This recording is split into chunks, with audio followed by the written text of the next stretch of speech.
कथा क्षितिज प्रस्तुत करता है अश्वत्थामा की तीसरी आंख, एक ब्रह्मांडीय श्राप या भूला हुआ भाग्य। संगीत शुरू होता है, रहस्यमय और गंभीर। नमस्कार दोस्तों, कथा क्षितिज में आपका स्वागत है। आज हम बात करेंगे महाभारत के एक ऐसे पात्र की जिसके नाम से ही कँपकँपी छूट जाती है, महारथी अश्वत्थामा। लेकिन आज हम उनकी वीरता की नहीं बल्कि उनके माथे पर सजी उस तीसरी आंख की बात करेंगे जिसके बारे में कहा जाता है कि वो उनके जन्म से ही थी। यह कोई साधारण आंख नहीं थी बल्कि यह उनके दिव्य और भयानक भविष्य का प्रतीक थी। कल्पना कीजिए, महाभारत के युद्ध का वो भयावह मंजर। पांडवों की विजय के बाद जब हर तरफ शांति की उम्मीद थी, तब एक रात अश्वत्थामा ने प्रतिशोध की आग में जलते हुए पांडवों के सोए हुए पुत्रों का वध कर दिया। ये कृत्य इतना जघन्य था कि स्वयं कृष्ण भी क्रोधित हो उठे। उन्होंने अश्वत्थामा को शाप दिया। कहा जाता है कि इस शाप के साथ ही अश्वत्थामा के माथे पर स्थित वह मणि, जो उनकी शक्ति का स्रोत थी, छीन ली गई और उन्हें एक असहनीय श्राप मिला कि वे युगों युगों तक भटकते रहेंगे, मानव जाति से घृणित, पीड़ा में डूबे हुए। लेकिन क्या ये सिर्फ एक श्राप था, या फिर उस तीसरी आंख का एक ऐसा भाग्य था जिसे अश्वत्थामा ने स्वयं चुना था? भारतीय पौराणिक कथाओं में तीसरी आंख को अक्सर ज्ञान, चेतना और अलौकिक शक्ति का प्रतीक माना जाता है।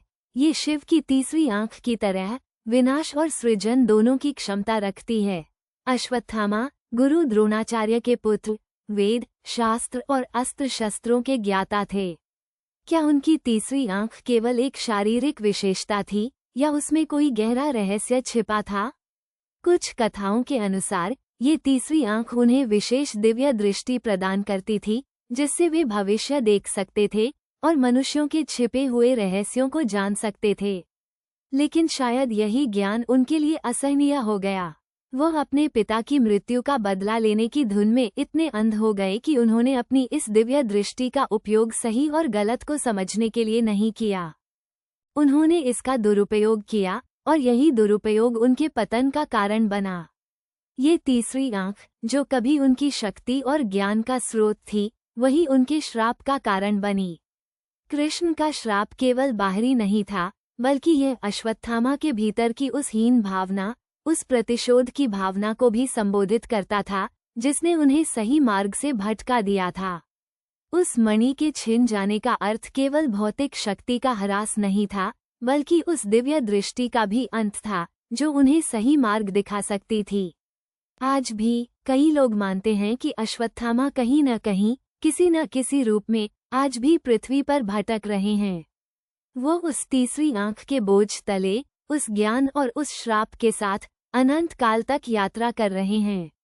यह एक ऐसी कहानी है जो हमें सिखाती है कि शक्ति और ज्ञान का दुरुपयोग कितना विनाशकारी हो सकता है और कैसे हमारा भाग्य अक्सर हमारे अपने कर्मों से तय होता है, चाहे वो कितना भी दिव्य क्यों न हो।